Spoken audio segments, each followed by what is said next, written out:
so that our life together in communities supports and catalyzes this key practice of our Christian faith. Addressing leaders regarding their role in leading communities that practice together, Barton makes it clear that observing Sabbath is critical, religiously and psychologically. Unless we pull back from our normal lives regularly to rest, worship, and forgive, we will lose perspective on what is ultimately important and become compulsive, driven, hurrying persons caught up in pressure, ambitious, greedy, resentful, unable to pray, unable to forgive, and unable to simply enjoy life. It's no accident that as Sabbath observant is slipping today, we find ourselves feeling ever more trapped and more pressured, always behind, never really able to rest deeply, and less able to delight in the deep joys of life.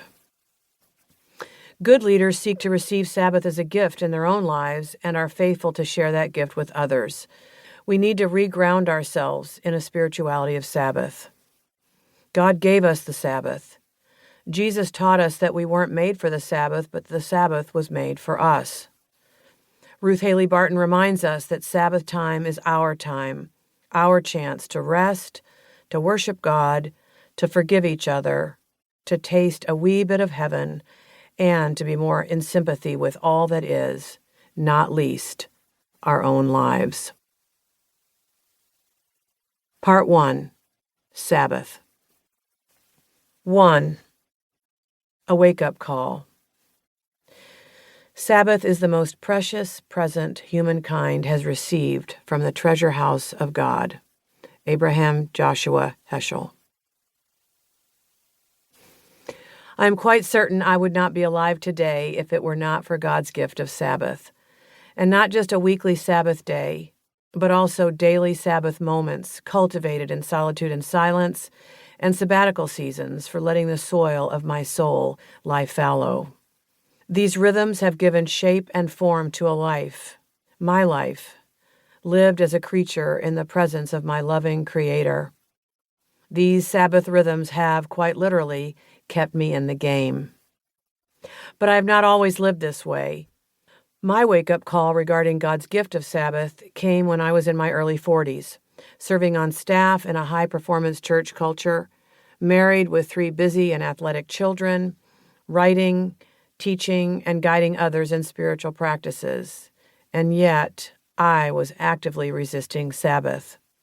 I knew Sabbath was a thing, but on a level I had not yet been willing to acknowledge.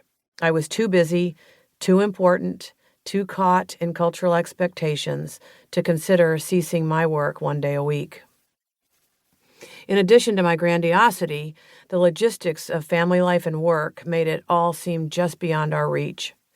Sunday was the only day it was even possible for our busy family to attempt a Sabbath, yet traveling sports teams competed on Sundays.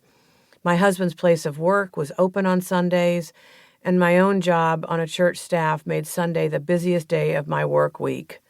Sigh. The deeper truth is that I just wasn't that attracted to Sabbath as a concept.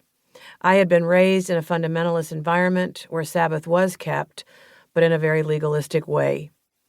For me, Sabbath had been a day of contradictions. We went to church in the morning, and since my dad was the pastor, we kids had to work very hard at behaving.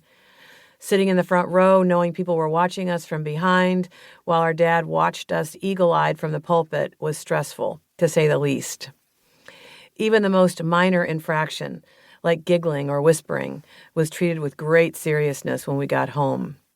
This was not restful or delightful at all. Added to this was the fact that as a pastor's family, we often had guests for dinner, or were guests at someone else's home most Sundays after church. I enjoyed the communal nature of the hospitality that was part of our Sabbath routine. In fact, I still miss it. But I will say that the women folk, including myself as the responsible eldest, worked very hard at cooking, serving, and cleaning up while the men folk visited in the living room. In fact, I'm not sure there was any other day of the week in which we women worked harder than we did on that day. It didn't take long for me to grow resentful. Our guests usually stayed through the afternoon, so we remained in our Sunday clothes all day. We're limited in what we were allowed to do, no biking or swimming.